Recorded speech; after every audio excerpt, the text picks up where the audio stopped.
동틀 무렵 한양 장터는 하루의 시작을 알리는 고함 소리들로 가득했습니다.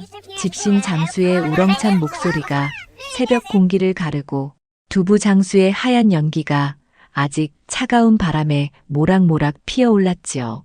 나귀 등에 곡식 자루를 실은 상인들이 발을 동동 구르며 온 길을 찾고 있었고, 채소를 파는 아낙네들은 이미 손끝이 시려 호호 불어가며 숨을 입김으로 내뱉고 있었습니다. 누런 개들이 전날 떨어진 음식 찌꺼기를 찾아 킁킁거리며 돌아다니고, 아이들은 어머니 치마폭에 매달려 잠에서 채 깨지 못한 얼굴로 하품을 해대고 있었지요. 그런 북새통 한가운데로 한 사내가 천천히 걸어들었습니다. 한때는 좋은 천이었을 법한 회색 저고리였지만 이제는 여러 곳이 기워져 있었고, 바지 또한 무릎 부분이 해져서 속천이 비쳐 보였습니다. 발에 신은 집신도 밑창이 너덜너덜해져서 걸음을 뗄 때마다 파드득 소리를 냈지요. 하지만 그의 걸음걸이만큼은 의외로 단정했습니다. 등을 곧게 펴고 걷는 모습이 마치 한때는 신분이 있었던 사람 같은 기품을 풍겼지요. 사람들의 시선을 단숨에 사로잡은 것은 바로 왼쪽 눈에 깊이 패인 흉터였습니다. 마치 누군가 날카로운 칼로 정교하게 그어낸 것처럼 가로로 길게 자리 잡은 상처가 그의 얼굴 절반을 가로질러 있었습니다. 그 상처는 오래된 것 같았지만 아직도 선명해서 보는 이로 하여금 소름이 돋게 만들었습니다. 저 사내 좀 보게나. 무슨 일을 당한 건지 흉측하기도 하지. 한쪽 눈이 절이 되었으니 그런데 보니까 옷차림이 예사롭지 않네. 저고리 천이 좋은 것 같은데 그러게나. 몰락한 양반집 자제인가. 상인들 사이에서 수군거림이 일어났지만 사내는 개의치 않았습니다. 하온이라 불리던 그는 오히려 입가에 희미한 미소를 띠며 장터 사람들의 얼굴을 하나하나 살펴보았지요. 남은 오른쪽 눈은 이상할 정도로 맑고 깊었습니다. 마치 사람의 속까지 꿰뚫어 보는 듯한 시선이었습니다. 그 눈빛에는 세상을 달관한 듯한 초연함과 동시에 무언가를 간절히 찾고 있는 듯한 절박함이 동시에 스며 있었지요. 하온은 장터를 한 바퀴 천천히 돌아보았습니다. 생선 좌판에서는 아직 팔팔한 잉어가 튀어오르고 있었고, 곡식 장수는 말린 콩을 손으로 훑어가며 품질을 자랑하고 있었지요.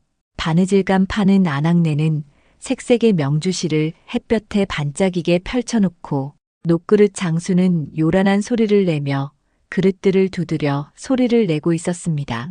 그 모든 광경을 하온은 마치 처음 보는 것처럼 신기한 듯 바라보았지만 사실 그의 시선은 다른 것을 찾고 있었습니다. 아이고, 어서 오시오. 집신이 필요하시거든 여기로. 집신 장수가 손님을 끌어당기려 하자 하온은 고개를 저으며 장난스런 말투로 답했습니다. 영감, 낯빛을 보니 오늘 남쪽에서 온 사내를 조심하시는 게 좋겠습니다. 코끝이 벌름거리고 눈가에 사기가 돌더군요.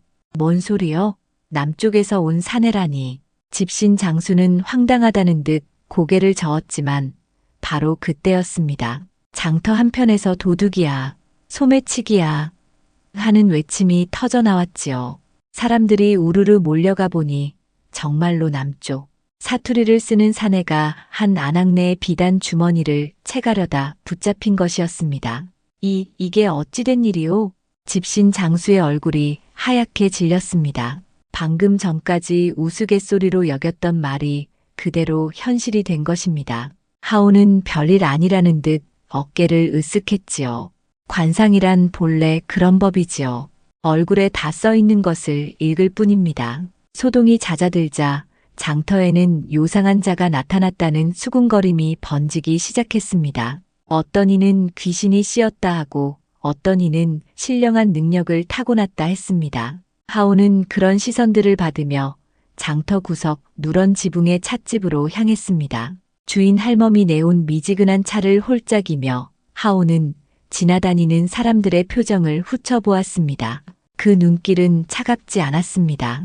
다만 무언가를 더 멀리, 더 깊이 보려는 의지가 담겨 있었지요. 가끔은 무심하게, 가끔은 미묘한 연민을 담아서 말입니다. 어떤 때는 깊은 슬픔이 스쳐 지나가기도 했고 어떤 때는 억누른 분노가 번뜩이기도 했습니다. 찻집 한 구석에는 장터에서 장사를 마친 상인들이 하루의 피로를 달래고 있었습니다. 어떤 이는 술잔을 기울이며 오늘의 수입을 계산하고 있었고 어떤 이는 동료들과 세상 돌아가는 이야기를 나누고 있었지요. 그들의 얼굴에는 하루 종일 장사에 시달린 고단함이 역력했지만 그래도 오늘 하루를 무사히 보낸 안도감이 스며 있었습니다. 저 두부 장수 영감의 미간에 검은 기운이 서렸군. 며칠 안에 큰 걱정거리가 생기겠어. 하온이 중얼거린 말을 들은 찻집 주인이 고개를 갸웃했습니다. 무슨 말씀이신지요? 혹시 관상을 보시는 분인가요? 아무것도 아닙니다. 그저 혼잣말이었지요. 하온은 미소를 지었지만 그 미소 뒤로는 깊은 무엇인가가 감춰져 있었습니다. 복수의 의지일까요? 아니면 정의에 대한 갈망일까요? 아직은 그 누구도 알 수 없었습니다. 하지만 그의 눈빛 깊은 곳에서는 무언가가 꿈틀거리고 있었습니다. 마치 오랫동안 땅속에 묻혀있던 씨앗이 봄을 기다리며 싹틀 준비를 하는 것처럼 말이지요. 같은 시각 장터 어기로 화려한 행렬이 지나갔습니다. 군데군데 흰 비단이 걸린 마차와 앞뒤로 호위하는 기마병들. 곽태준이라 불리는 거상의 행차였지요. 사람들은 저절로 길 양옆으로 비켜서며 고개를 숙였습니다. 두려움이 섞인 경외였습니다. 마차의 바퀴가 지나가는 소리조차 웅장하게 들렸고 말발굽 소리는 장터 전체에 울려 퍼졌습니다. 또 지나가는구나. 저 양반이 지나가면 왜 이리 숨이 막히는지. 쉿, 소리 내지 마라. 혹시라도 들을라. 저 마차 안에는 도대체 얼마나 많은 금은 보화가 있을까? 그런 소리 하지 말게. 괜한 화를 당하고 싶지 않거든. 마차 안에서 비단 장막 사이로 내다보는 곽태준의 눈빛은 오만함으로 가득했습니다. 자신의 권세가 이 장터의 모든 것을 좌우한다고 믿는 사내였지요. 그는 창밖으로 고개를 숙이는 백성들을 내려다보며 만족스러운 미소를 지었습니다. 이 모든 것이 자신의 손아귀에 있다고 생각하는 순간이었습니다.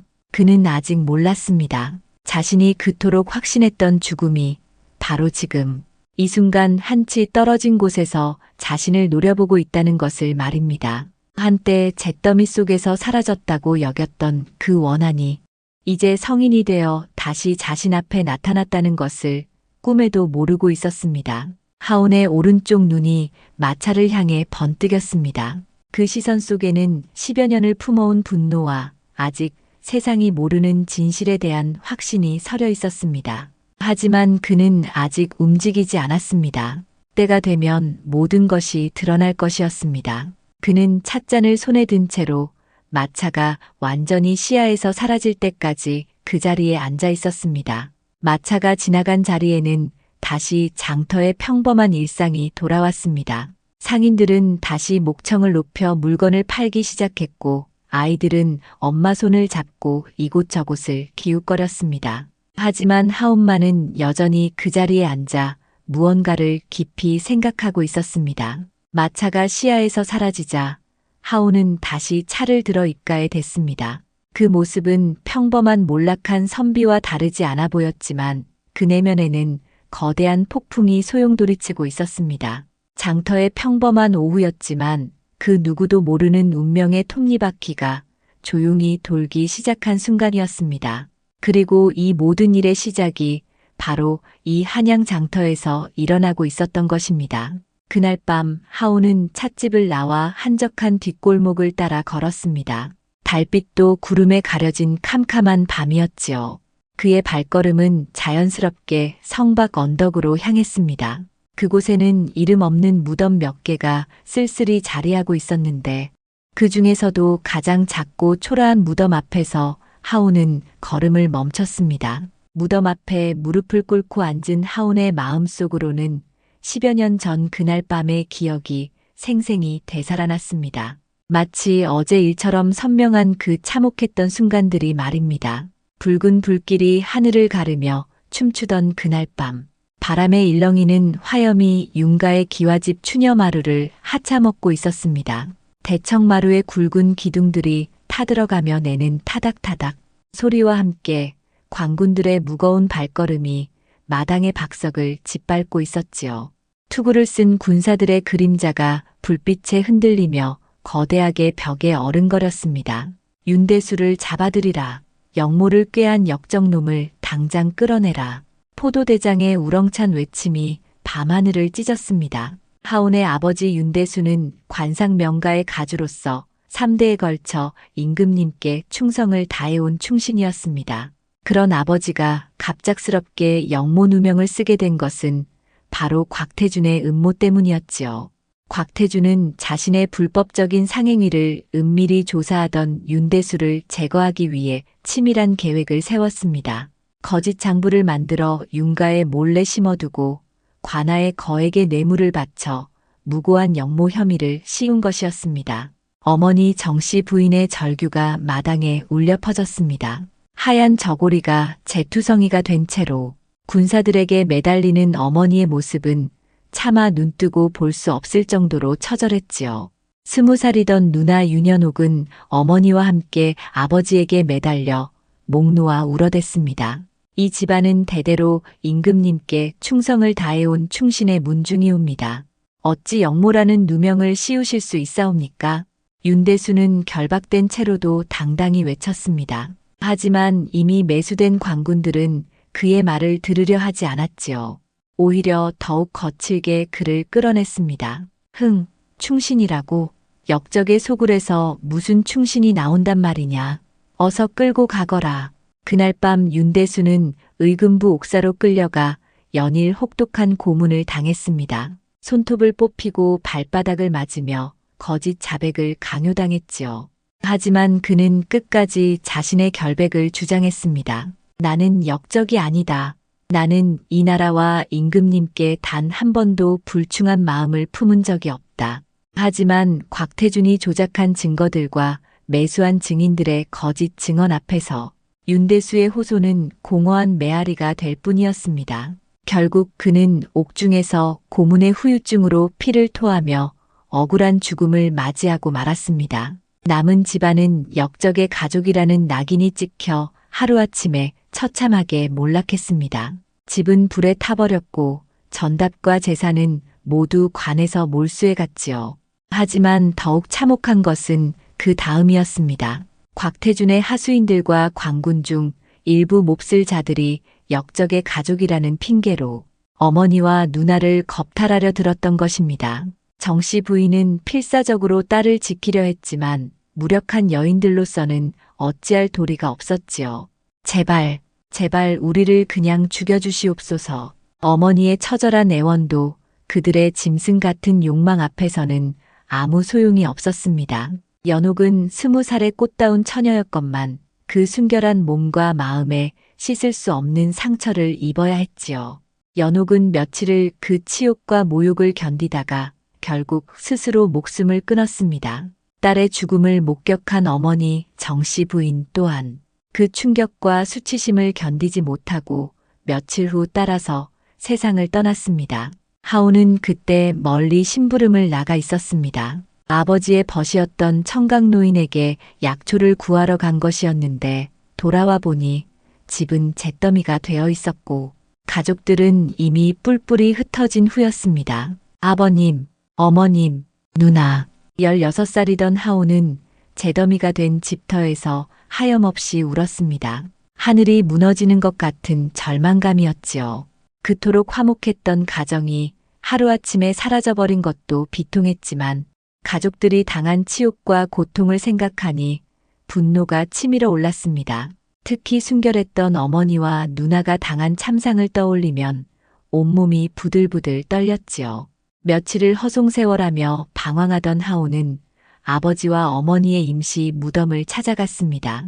역적의 가족이라 하여 변변한 장례도 치르지 못하고 성박 언덕에 초라하게 묻힌 무덤이었지요.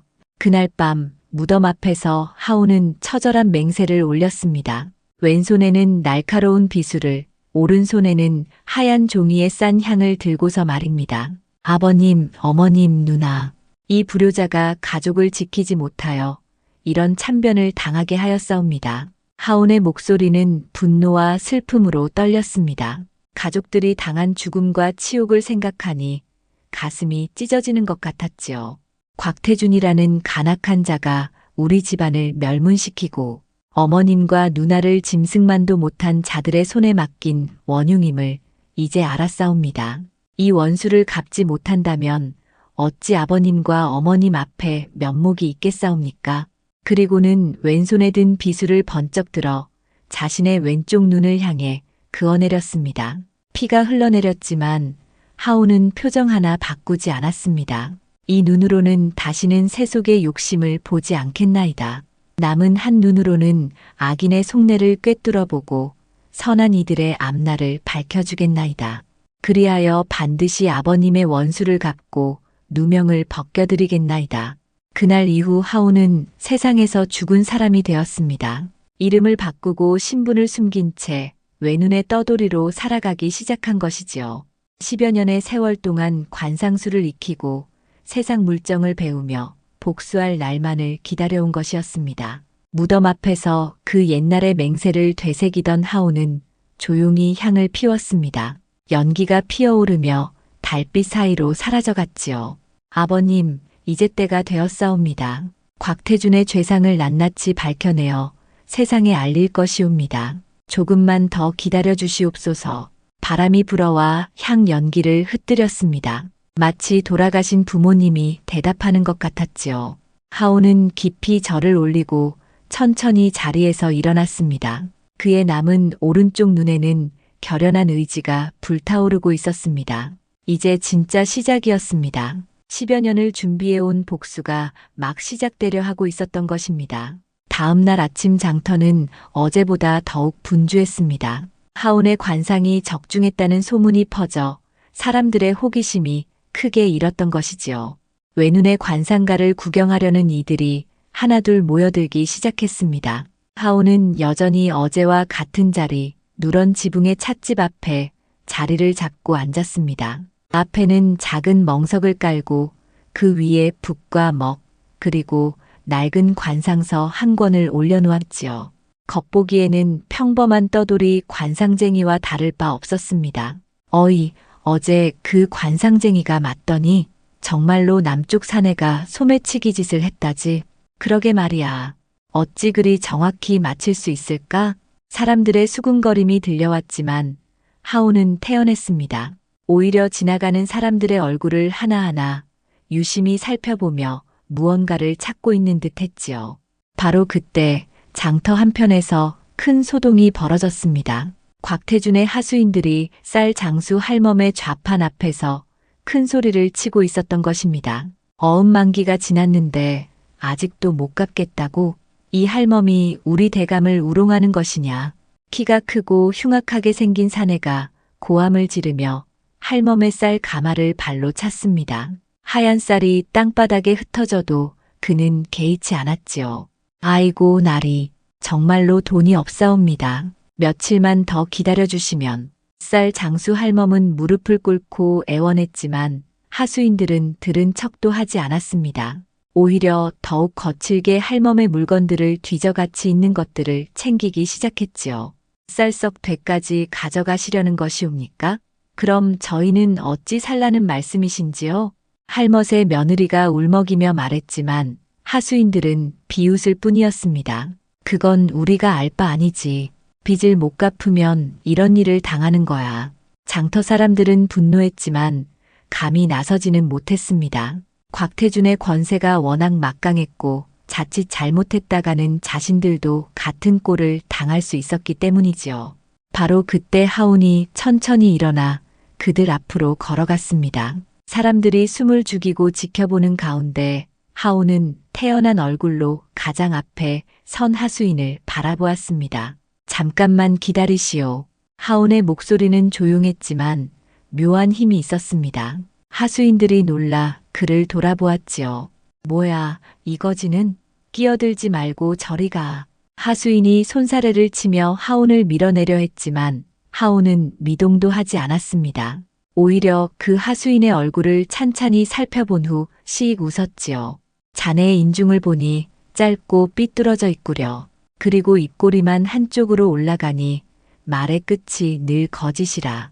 눈빛도 흐리고 탐욕이 가득하니. 하온이 말을 이어가자 하수인의 얼굴이 점점 굳어졌습니다. 오늘 저녁 자네 손에서 중요한 문서가 사라질 상이로다. 불길한 기운이 도사리고 있으니 조심하는 것이 좋겠어. 무슨 헛소리를 하는 거야. 하수인이 화를 내며 소리쳤지만 장터 사람들은 어제의 일을 기억하고 있었습니다. 과연 이 관상가의 말이 또 맞을지 궁금해하며 웅성거렸지요. 하수인들은 영 기분이 나빠진 채로 할멈의 쌀을 억지로 가져가려 했습니다. 하지만 하온이 한마디 더 던졌지요. 참, 그리고 자네들이 지금 들고 가려는 그 어음 말이오. 혹시 그 어음에 적힌 날짜가 정확한지 다시 한번 확인해 보시는 게 어떻겠소? 이 말에 할멈이 벌떡 일어났습니다. 맞습니다. 저 어음은 아직 만기가 한 달이나 남았사옵니다. 이 사람들이 거짓말을 하고 있는 것이지요. 할멈의 외침에 장터 사람들이 웅성거리기 시작했습니다. 하수인들의 얼굴이 당황스럽게 일그러졌지요. 실제로 그들은 곽태준의 지시를 받아 날짜를 속여서 빚을 받아내려던 참이었던 것입니다. 뭘 근거로 그런 소리를. 어음을 다시 보여주시오. 여기 계신 분들이 모두 지켜보는 앞에서 말이오. 하온의 차분한 요구에 하수인들은 당황했습니다. 만약 어음을 보여준다면 조작된 날짜가 들통날 수도 있었거든요. 결국 그들은 욕설을 퍼부으며 자리를 떠나고 말았습니다. 고맙습니다. 고맙습니다. 할멈이 하온에게 깊이 절을 올렸습니다. 다른 장터 사람들도 하온을 바라보는 눈빛이 달라졌지요. 단순한 신기한 관상가가 아니라 약자를 도와주는 의로운 사람이라는 것을 깨달은 것입니다. 괜찮습니다. 다만 앞으로도 조심하시기 바랍니다. 저들은 쉽게 포기하지 않을 테니까요. 하온은 담담하게 말하며 자신의 자리로 돌아갔습니다. 그런 그를 보며 사람들은 수군거렸지요. 저분이 진짜 관상을 보시는 건가? 어떻게 저렇게 정확히 맞히시는 걸까? 하온은 찻집 앞에 다시 앉아 차를 한 잔 마셨습니다. 사실 그가 방금 한 일은 관상술보다는 오랫동안 곽태준의 수법을 관찰해온 결과였습니다. 곽태준이 어떤 식으로 사람들을 괴롭히는지, 그 하수인들이 어떤 꼼수를 쓰는지 모두 꿰뚫고 있었던 것이지요. 하온의 눈에는 사람의 탐욕과 거짓이 훤히 보였습니다. 10여 년간 세상을 떠돌며 온갖 인간군상을 지켜본 덕분이었지요. 특히 곽태준과 같은 악인들의 수법은 이미 손바닥 들여다보듯 알고 있었습니다. 그날 저녁 정말로 하온의 예언이 실현되었습니다. 낮에 할멈을 괴롭혔던 그 하수인이 술집에서 만취한 채로 주정을 부리다가 품에서 중요한 서류 뭉치를 떨어뜨린 것입니다. 그 서류들이 비에 젖어 흐물거리자 술집 주인이 불쏘시개로 쓰려고 아궁이에 던져 넣어버렸지요. 그 서류 뭉치 안에는 곽태준이 위조한 가짜 차용증들이 여러 장 들어있었습니다. 다른 상인들을 속여 돈을 뜯어내려던 계획이 물거품이 된 셈이었지요. 큰일 났다. 대감님께서 알면 어쩌지? 하수인은 정신이 번쩍 들었지만 이미 늦었습니다. 서류들은 모두 제가 되어버렸거든요. 다음 날 아침 이 소식이 장터에 퍼지자 사람들은 경악했습니다. 정말로 맞았구나. 저 관상가의 말이. 어떻게 그런 일까지 내다볼 수 있을까? 이제는 정말 믿어야겠어. 저분은 진짜 신령한 능력이 있으신 게 분명해. 하온에 대한 장터 사람들의 신뢰는 더욱 깊어졌습니다. 하지만 하온 자신은 여전히 겸손했지요. 그는 사람들의 시선을 받으며 조용히 미소 지었습니다. 이제 첫 번째 단계는 성공했습니다. 사람들의 신뢰를 얻고 곽태준의 수법 중 일부를 무너뜨린 것이지요. 하지만 이것은 단지 시작일 뿐이었습니다. 진짜 복수는 이제부터였습니다. 하온은 찻잔을 들며 멀리 곽태준의 저택 방향을 바라보았습니다. 그의 한쪽 눈에는 결연한 의지가 타오르고 있었지요. 10여 년을 기다려온 복수가 본격적으로 시작되려 하고 있었습니다. 해가 서산으로 기울어갈 무렵 기방가의 좁은 골목길에는 저녁 준비로 분주한 여인들의 발걸음이 오갔습니다. 그 중에서도 유난히 경쾌한 걸음으로 장터에서 돌아오는 처녀가 있었으니 바로 채설아였습니다. 설아는 20살의 꽃다운 나이였지만 기방에서 태어나 자란 탓에 세상 물정에 밝았습니다. 어머니 매송아가 한때 이름난 기생이었지만 이제는 나이가 들어 병약해진 상태라 설아가 기방의 심부름과 어머니 간병을 모두 도맡고 있었지요. 오늘도 설아는 기방에서 필요한 물건들을 사러 장터에 나갔다가 돌아오는 길이었습니다. 하지만 평소와 달리 그녀의 마음은 무척 복잡했지요. 장터에서 벌어진 외눈 관상가의 일을 직접 목격했기 때문이었습니다. 참 신기한 일이었지. 설아는 혼잣말을 중얼거리며 걸었습니다. 곽태준의 하수인들이 쌀장수 할멈을 괴롭히는 것을 보고 분노했던 마음이 아직도 가라앉지 않고 있었지요. 그런데 그 외눈의 사내가 나타나 단숨에 상황을 뒤바꿔 놓은 것이었습니다. 저런 분이 계시다니. 설아가 그 사내에게 관심을 가진 것은 단순한 호기심 때문만이 아니었습니다. 그의 눈빛에서 무언가 깊은 슬픔과 동시에 강한 의지를 느꼈기 때문이었지요.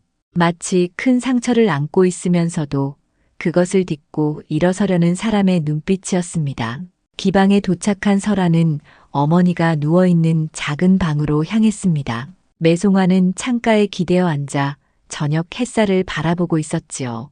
딸이 돌아온 것을 보자 온화하게 미소 지었지만 그 얼굴에는 병색이 역력했습니다. 한때 한양에서 이름을 날렸던 기생이었지만 이제는 몸이 많이 쇠약해진 상태였지요. 설아는 어머니에게 오늘 있었던 일을 털어놓았습니다. 외눈 관상가의 이야기와 곽태준 하수인들의 횡포, 그리고 그것을 막아낸 일련의 과정을 자세히 들려주었지요.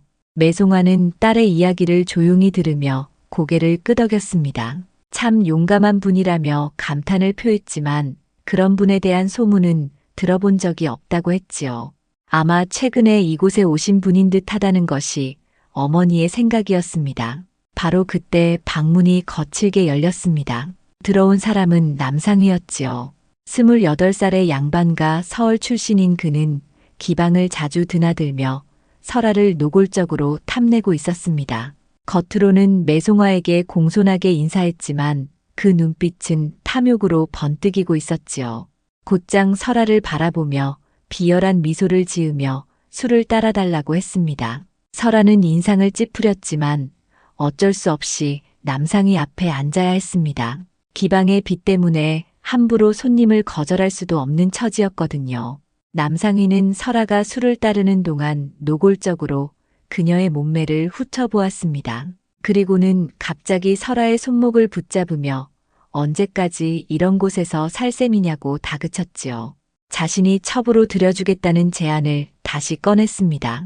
설아는 손을 뿌리치며 뒤로 물러서며 어머니를 모셔야 할 몸이라고 거절했습니다. 하지만 남상휘는 어머니는 자신이 따로 돌봐주겠다며 계속 압박했지요.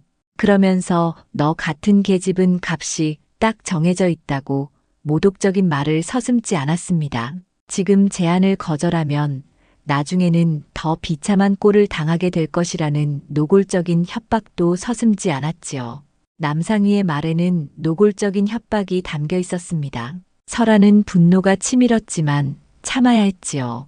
아직 그런 생각이 없다고 조심스럽게 거절하자 남상휘는 고작 기방 계집 주제에 몸값을 올리려고 하느냐며 화를 냈습니다. 남상휘가 화를 내며 일어서려 할 때 매송아가 나지막이 입을 열었습니다. 딸이 아직 어려서 그런 중대한 일을 결정하기 어려우니 조금 더 시간을 달라고 부탁했지요. 매송아의 말에 남상휘는 못마땅한 표정을 지었지만 더 이상 강요하지는 않았습니다. 대신 설아를 향해 위협적인 눈빛을 보낸 후 기방을 나갔지요. 남상휘가 떠난 후 설아는 깊은 한숨을 쉬었습니다. 어머니의 병이 깊어질수록 기방의 빚은 늘어만 갔고 그럴수록 남상휘 같은 자들의 압박은 더욱 심해졌습니다. 어머님, 우리가 언제까지 이렇게 살아야 할까요?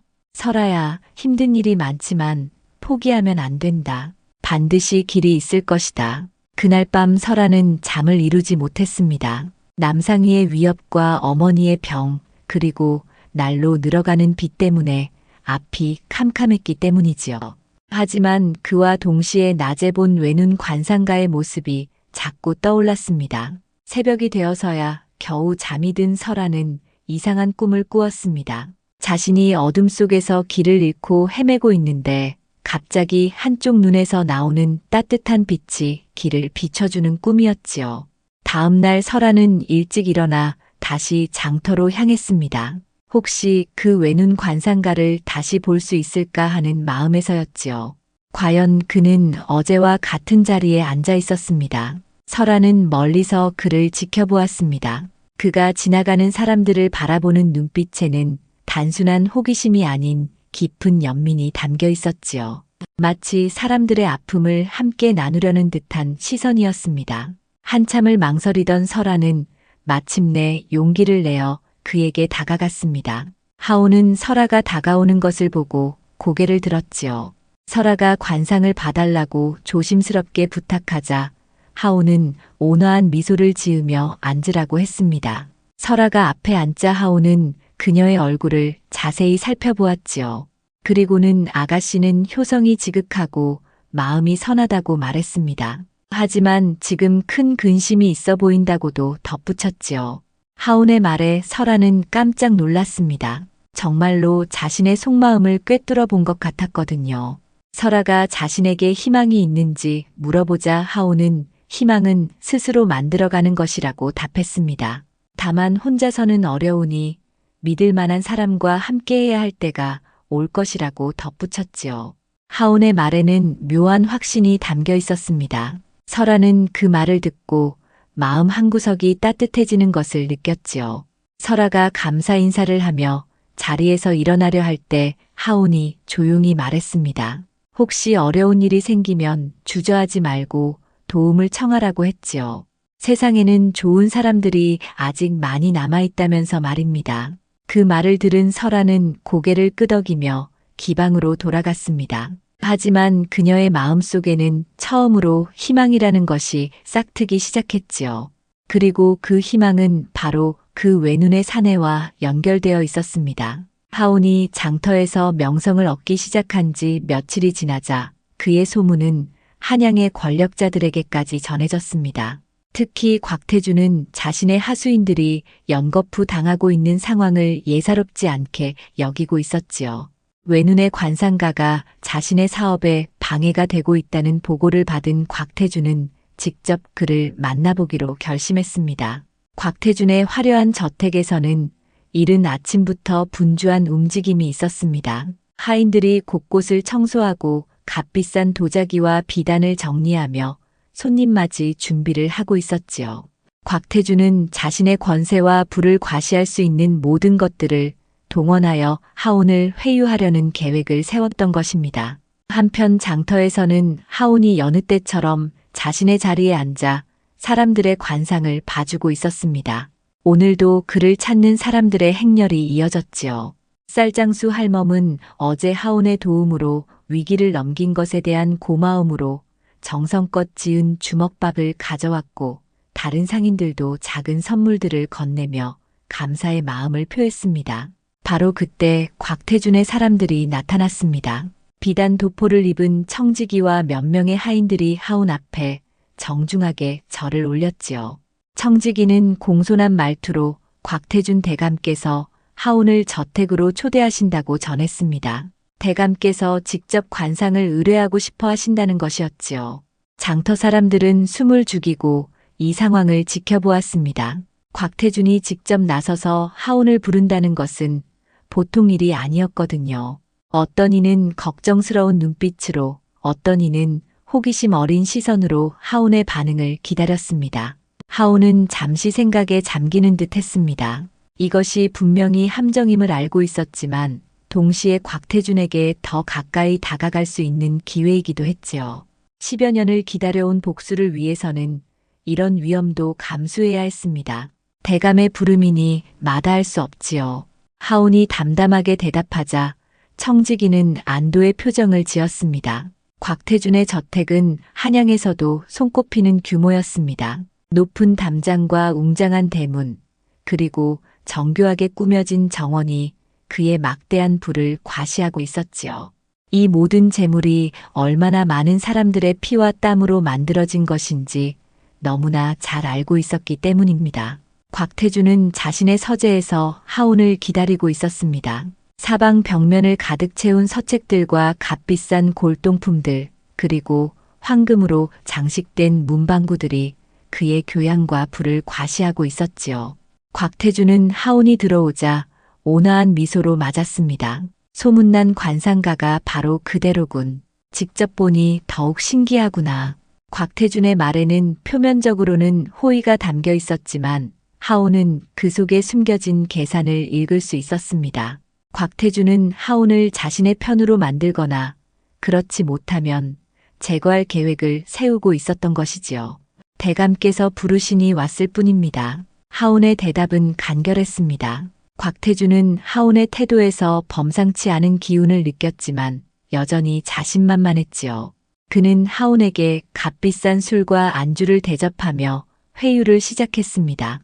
그대 같은 제주꾼이 장터에서 푼돈이나 받으며 지내는 것이 안타깝구나. 내 곁에서 상을 봐준다면 금과 옥을 실컷 안겨주겠다. 곽태준의 제안은 달콤했습니다. 하지만 하온은 흔들리지 않았지요. 오히려 곽태준의 얼굴을 자세히 살펴보며 관상을 봐주겠다고 했습니다. 곽태준은 기대에 찬 눈빛으로 하온을 바라보았습니다. 자신의 영화로운 미래를 확인받고 싶었던 것이지요. 하온은 곽태준의 얼굴을 오랫동안 응시했습니다. 그리고는 천천히 입을 열었지요. 대감의 눈빛에 붉은 불길이 이는군요.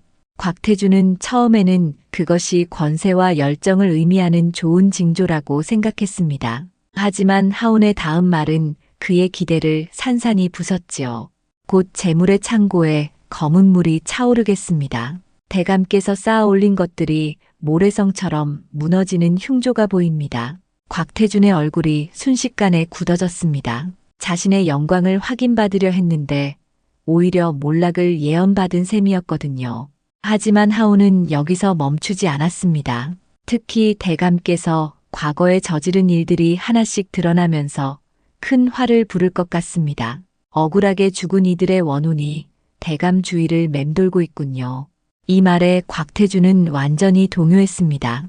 혹시 이 외눈의 사내가 자신의 과거를 알고 있는 것은 아닌지 의심이 들기 시작했지요. 특히 윤가를 멸문시킨 일에 대해 알고 있는 것은 아닌지 불안해졌습니다. 그런 흉한 말을 어찌 함부로 하느냐. 곽태준이 화를 내며 소리쳤지만 하온은 태연했습니다. 오히려 더욱 차분한 목소리로 말을 이었지요. 관상은 거짓말을 하지 않습니다. 보이는 그대로를 말할 뿐이지요. 곽태준은 하온을 당장 내쫓고 싶었지만 함부로 행동하기에는 그의 정체가 너무 의심스러웠습니다. 혹시 자신을 시험하는 것은 아닌지 아니면 정말로 신기한 능력이 있어서 자신의 미래를 정확히 본 것인지 알 수 없었거든요. 결국 곽태준은 하온을 예의를 갖춰 돌려보내야 했습니다. 하지만 그의 마음속에는 깊은 불안감이 자리 잡았지요. 하온은 장터 한복판에 서서 큰 소리로 외쳤습니다. 여러분, 들어보십시오. 저는 오늘 한 권력가의 관상을 보았습니다. 사람들이 하나둘 모여들기 시작했습니다. 하온의 목소리에는 평소와 다른 비장함이 담겨 있었지요. 그분의 상에는 집안 기둥이 쓰러지는 흉조가 뚜렷합니다. 불길이 재물을 타고 오르니 깃발 같은 비단도 재가 되어 날릴 것입니다. 하온의 예언에 사람들은 술렁였습니다. 누구를 지칭하는 것인지는 명확하지 않았지만 모두들 곽태준을 떠올렸지요. 그의 예언이 번번이 맞아떨어지는 것을 목격해온 터라 이번에도 현실이 될 것이라고 믿었습니다. 과연 며칠 후부터 이상한 일들이 일어나기 시작했습니다. 곽태준의 비축 창고에 원인 불명의 습기가 들어 곡식과 비단이 상하기 시작했고 여러 거래처에서 돌연 환수 요구가 들어왔지요.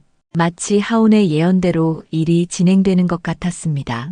장터의 속말도 바뀌기 시작했습니다. 사람들은 이제 곽태준의 몰락이 시간 문제라고 수군거렸지요. 외눈 관상가의 예언이 또다시 현실이 되어가고 있었습니다. 하온의 공개 경고가 있은 후 며칠이 지나자 곽태준 주변에서는 정말로 불길한 일들이 연이어 일어나기 시작했습니다. 그의 주요 창고 중 하나에서 원인을 알 수 없는 화재가 발생했고 오랫동안 거래해오던 상인들이 하나둘씩 손을 떼기 시작했지요. 이런 상황을 목격한 장터 사람들은 외눈 관상가의 예언 능력에 더욱 확신을 갖게 되었습니다.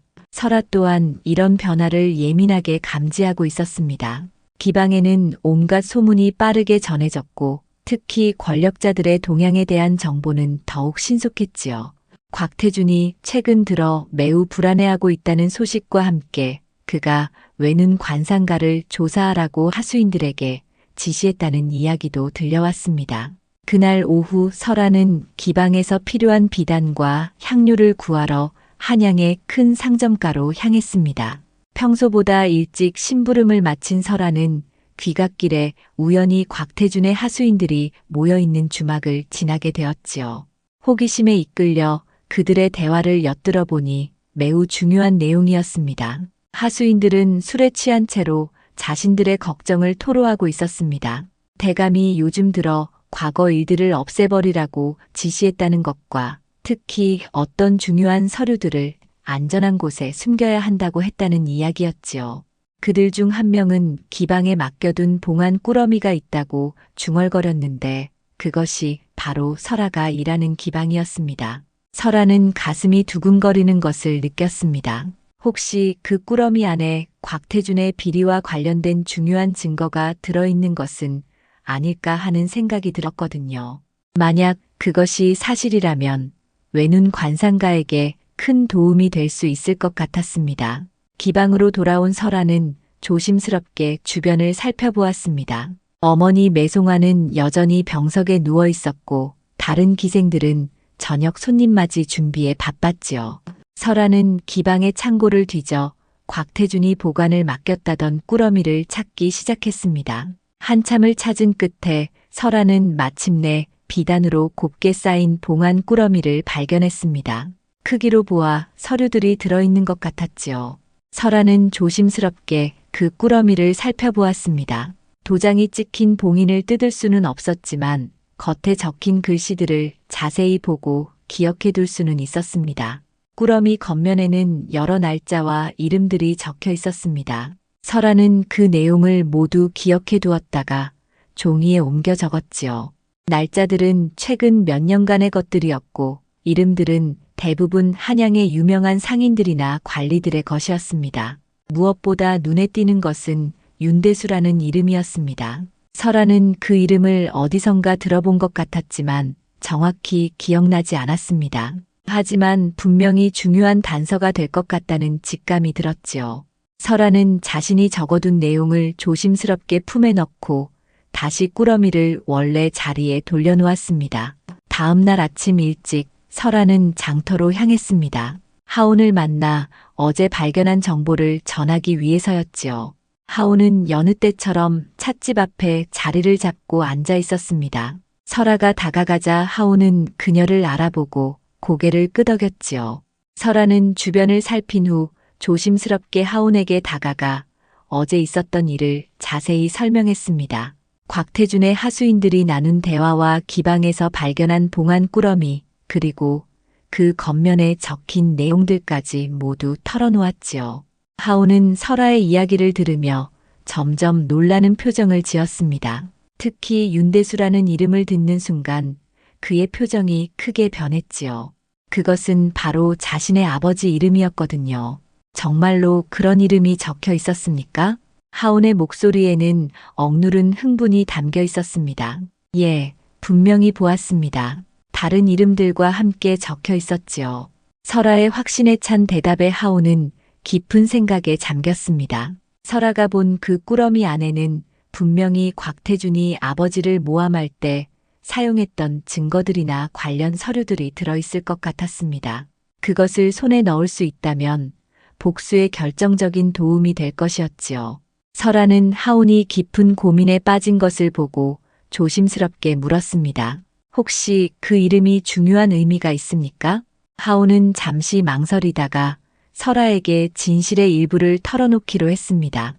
그 이름은 저에게 매우 소중한 분의 이름입니다. 이미 세상을 떠나신 분이지만 억울하게 누명을 쓰고 돌아가신 분이지요.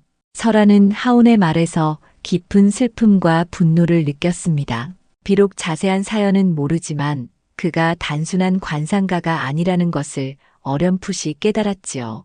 제가 도울 수 있는 일이 있다면 말씀해 주십시오. 설아의 진심 어린 제안에 하온은 고마움을 느꼈습니다. 하지만 동시에 그녀를 위험에 빠뜨릴 수는 없다는 생각도 들었지요. 고맙습니다. 하지만 너무 위험한 일입니다. 아가씨까지 공경에 빠뜨릴 수는 없습니다. 하지만 설아는 포기하지 않았습니다. 자신도 곽태준 때문에 고통받고 있는 처지이며 더 이상 가만히 있을 수만은 없다고 말했지요. 어머니의 병원비와 기방의 빚 때문에 남상이 같은 자들에게 시달리고 있는 상황에서 곽태준의 몰락은 자신에게도 희망이 될 수 있다고 했습니다. 하온은 설아의 의지를 보고 마침내 마음을 정했습니다. 혼자서는 해결하기 어려운 일이었고 설아의 도움이 절실히 필요했거든요. 그렇다면 부탁드리겠습니다. 하지만 절대로 무리하지는 마십시오. 두 사람은 그날부터 본격적인 계획을 세우기 시작했습니다. 설아가 발견한 표지의 글씨들을 분석해 보니 그것들은 단순한 목록이 아니라 일종의 암호 체계인 것 같았지요. 날짜와 이름의 첫 글자들을 조합하면 특정한 의미를 갖는 것처럼 보였습니다. 하온은 오랫동안 그 암호를 해독하려고 노력했습니다. 설아가 기억해낸 내용들을 바탕으로 퍼즐을 맞춰가듯 의미를 찾아갔지요. 마침내 그는 그 암호가 진짜 비밀 장부의 위치를 나타내는 것임을 깨달았습니다. 며칠 후 장터에서 하온은 다시 한번 공개적인 발언을 했습니다. 이번에는 더욱 구체적이고 직접적인 내용이었지요. 여러분, 진실은 언제나 드러나게 마련입니다. 숨겨진 것들이 하나씩 세상에 나올 때가 왔습니다. 사람들이 모여들자 하온은 계속 말했습니다. 부정한 방법으로 쌓은 재물은 오래가지 못합니다. 곧 모든 거짓이 밝혀질 것입니다. 하온의 예언은 이제 단순한 관상이 아니라 확신에 찬 선언처럼 들렸습니다. 장터 사람들은 그의 말에 더욱 주목했고 곽태준의 몰락이 정말로 임박했다고 믿기 시작했지요. 실제로 그 후 며칠 동안 곽태준에게는 더욱 큰 타격들이 이어졌습니다. 주요 거래처들이 계속해서 손을 떼었고 관아에서도 그의 사업에 대한 조사가 시작된다는 소문이 돌았습니다. 민심은 완전히 하온 쪽으로 기울었고 곽태준의 권위는 날로 추락해 갔습니다. 하온과 설아가 암호를 해독한 결과 진짜 비밀 장부는 한양성 밖에 버려진 사당 근처에 숨겨져 있다는 것을 알 수 있었습니다. 그곳은 곽태준이 과거 자신의 비리를 은밀히 기록해둔 진짜 장부와 윤대수를 모함하기 위해 조작한 증거들을 함께 보관한 장소였지요. 하온은 이제 결정적인 순간이 다가왔음을 깨달았습니다. 10여 년을 기다려온 복수의 기회가 바로 눈앞에 있었던 것입니다. 하지만 혼자서는 위험했고 믿을 만한 조력자가 필요했지요. 설아 외에도 다른 도움이 절실했습니다. 그때 하온은 아버지의 옛 벗이었던 청각노인을 떠올렸습니다. 산중에서 약초를 캐며 은둔하고 있던 그는 윤대수가 억울하게 죽었다는 것을 누구보다 잘 알고 있었지요. 하온이 어려서부터 돌봐준 은인이기도 했습니다. 하온은 설아에게 며칠간 기다려달라고 부탁한 후 홀로 청각노인이 머물고 있는 산으로 향했습니다. 험한 산길을 하루 종일 걸어 올라간 끝에 작은 초막을 발견할 수 있었지요. 청각노인은 하온을 보자마자 알아보았습니다. 10여 년이 흘렀지만 그 특유의 기품과 한쪽 눈의 흉터는 쉽게 잊을 수 없는 것이었거든요. 노인은 깊은 감회에 젖어 하온을 맞았습니다. 내 아버지를 닮아 의로운 길을 걷고 있구나. 청각노인은 하온이 지금까지 해온 일들을 이미 알고 있었습니다. 산중에 있으면서도 세상 돌아가는 일에 관심을 기울이고 있었던 것이지요. 특히 한양에서 벌어지고 있는 외눈 관상가의 활약에 대해서는 자세히 들어 알고 있었습니다. 노인은 하온에게 오래전부터 보관해오던 물건을 내보였습니다. 그것은 바로 윤대수가 옥중에서 마지막으로 남긴 편지와 몇 가지 중요한 단서들이었지요. 노인은 언젠가 이 모든 것이 필요한 때가 올 것이라고 믿으며 소중히 간직해왔던 것입니다.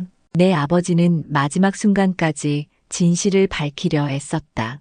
이 편지에는 곽태준의 죄상을 밝힐 수 있는 결정적인 단서가 담겨 있다. 청각노인이 보여준 편지에는 윤대수가 고문을 당하면서도 끝까지 기록해둔 곽태준의 비리 내용들이 적혀 있었습니다. 특히 진짜 장부의 위치에 대한 암호가 정교하게 숨겨져 있었지요. 하온과 설아가 해독한 내용이 정확했음을 확인할 수 있었습니다. 청각노인은 하온과 함께 장부를 찾으러 가겠다고 했습니다. 오랫동안 은둔해왔지만 옛 벗의 원수를 갚는 일에는 기꺼이 나서겠다는 뜻이었지요. 하온은 노인의 나이를 걱정했지만 청각노인의 의지는 확고했습니다. 다음 날 새벽 하온과 청각노인은 함께 한양으로 내려왔습니다. 설아와 만난 후 세 사람은 비밀 장부가 숨겨진 곳으로 향했지요. 그곳은 성 밖의 한적한 곳에 있는 오래된 사당이었습니다. 사당은 이미 오랫동안 방치되어 있었습니다. 지붕의 기와는 군데군데 깨져 있었고 벽면에는 이끼가 끼어 있었지요. 하지만 하온이 아버지의 편지에 적힌 암호를 따라 사당 뒤편의 큰 바위를 살펴보니 그 아래에 작은 구멍이 있었습니다. 구멍 안에는 기름종이로 여러 겹산 두꺼운 책자가 들어 있었습니다.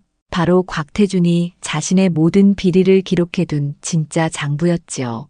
그 안에는 차용증 위조, 관아 뇌물수수, 강압과 착취의 모든 내역이 촘촘히 적혀 있었습니다. 무엇보다 놀라운 것은 윤대수를 모함하기 위해 만든 거짓 증거들의 제작 과정까지 상세히 기록되어 있다는 점이었습니다. 곽태준이 얼마나 치밀하게 계획을 세워 무고한 사람을 역적으로 몰았는지가 낱낱이 드러나 있었지요. 이제 모든 것이 밝혀졌다. 하온의 목소리는 감격과 분노로 떨렸습니다. 10여 년을 기다려온 순간이 마침내 온 것이었지요. 청각노인은 장부를 자세히 살펴본 후 고개를 끄덕였습니다. 이 정도면 곽태준을 완전히 무너뜨릴 수 있겠구나.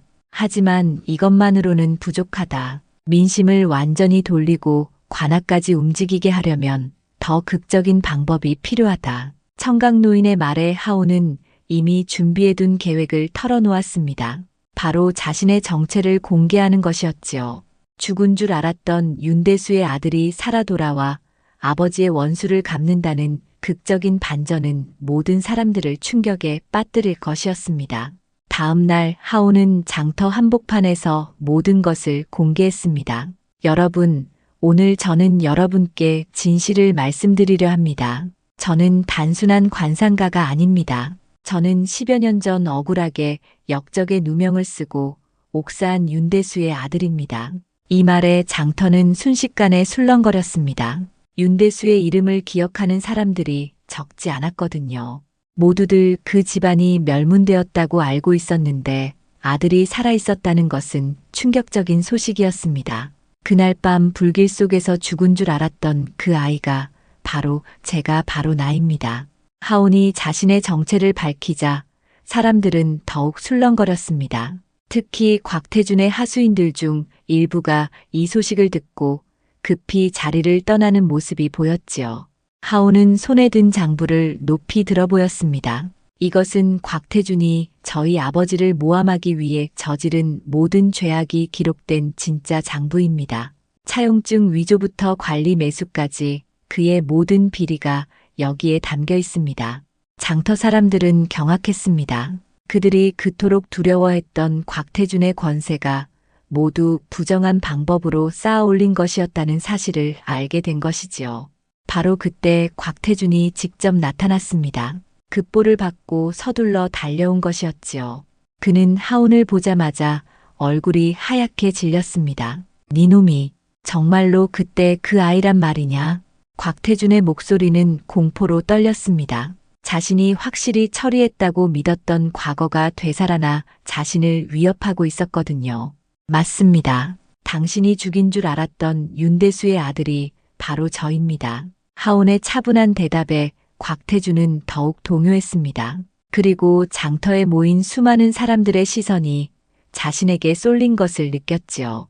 그 시선들은 이제 경외가 아니라 분노와 경멸로 가득했습니다. 포도대장 박기남이 부하들을 이끌고 나타났습니다. 처음에는 소동을 진압하려는 듯 했지만 하온이 내민 장부와 증거들을 보고는 표정이 완전히 바뀌었지요. 이 정도 증거라면 관아에서도 덮을 수 없겠군. 박기남의 말에 곽태준은 절망했습니다. 그는 마지막까지 발버둥쳤지만 이미 모든 것이 끝난 상황이었지요. 10여 년간 쌓아올린 그의 권세는 하루아침에 무너지기 시작했습니다. 관아 마당에는 한양의 수많은 백성들이 몰려들었습니다. 곽태준의 신문이 공개적으로 진행된다는 소식이 퍼지자 그동안 그에게 고통받았던 사람들이 하나둘 모여든 것이지요. 장터 상인들부터 기방의 여인들까지 곽태준의 횡포에 시달렸던 모든 이들이 정의가 실현되는 순간을 목격하고 싶어 했습니다. 포도대장 박기남은 하온이 제출한 비밀 장부를 바탕으로 곽태준을 문초했습니다. 장부에는 차용증 위조, 관리 매수, 무고한 백성들에 대한 착취 등이 곽태준의 친필로 상세히 기록되어 있었지요. 특히 윤대수를 모함하기 위해 거짓 증거를 조작한 과정까지 낱낱이 적혀 있어 변명의 여지가 없었습니다. 곽태준은 처음에는 모든 죄를 부하들에게 떠넘기려 했습니다. 하지만 그의 친필로 쓰인 지시서들과 수기가 발견되자 더 이상 부인할 수 없게 되었습니다. 그는 떨리는 목소리로 모든 것을 실토했습니다. 하온은 관아 마당 한편에서 이 모든 광경을 지켜보았습니다. 10여 년을 기다려온 순간이 마침내 현실이 되는 것을 보며 감회가 깊었지요. 곁에는 설아와 청각 노인이 함께 있었고 장터 사람들이 하온을 감사와 존경의 눈빛으로 바라보고 있었습니다. 이제 아버님의 원수를 갚았습니다. 하온이 중얼거리자 청각 노인이 고개를 끄덕였습니다. 내 아버지도 이제 편히 눈을 감을 것이다. 곽태준의 신문이 끝나자 포도대장은 그에 대한 판결을 선고했습니다. 영모무고, 관리 매수, 문서 위조, 백성 착취 등의 죄목으로 유배형이 내려졌지요. 그의 전 재산은 몰수되어 그동안 피해를 입은 백성들에게 돌려주기로 했습니다. 그날 저녁 하온은 성박 언덕의 가족 무덤을 찾았습니다. 설아와 청각노인도 함께였지요. 하온은 무덤 앞에 정성스럽게 향을 피우고 절을 올렸습니다. 아버님, 어머님, 누나, 드디어 원수를 갚았습니다. 아버님의 누명도 벗겨드렸고 곽태준의 죄악도 모두 세상에 드러냈습니다. 하온의 목소리는 더 이상 분노로 떨리지 않았습니다. 대신 깊은 안도감과 평화로움이 담겨 있었지요. 이제 남은 눈으로는 억울한 이들의 앞길을 밝히고 착한 사람들을 도우며 살겠습니다. 설아가 하온의 곁에서 조용히 말했습니다. 이제는 분노만으로 사시지 마십시오. 사람들을 더 많이 살리는 밝은 상을 보아주시기 바랍니다. 하온은 설아의 말에 고개를 끄덕였습니다. 복수가 끝난 지금 그에게는 새로운 삶이 시작되고 있었지요. 며칠 후 장터에는 다시 평화가 찾아왔습니다. 곽태준의 압제에서 벗어난 상인들은 자유롭게 장사를 할 수 있게 되었고 억눌렸던 민심도 되살아났지요. 하온은 여전히 관상을 봐주며 사람들을 도왔지만 이제는 단순히 미래를 예언하는 것이 아니라 올바른 길을 제시하는 지혜로운 조언자 역할을 했습니다. 설아도 기방의 빚에서 벗어나 어머니와 함께 새로운 삶을 시작할 수 있게 되었습니다. 곽태준의 재산이 몰수되면서 그가 부당하게 취한 이익들이 피해자들에게 돌려졌기 때문이지요. 하온의 남은 한쪽 눈에는 이제 복수의 불길이 아니라 자비로운 빛이 감돌고 있었습니다. 그는 진정한 의미에서 악인의 속내를 꿰뚫어보고 선한 이들의 앞길을 밝혀주는 사람이 되었던 것입니다.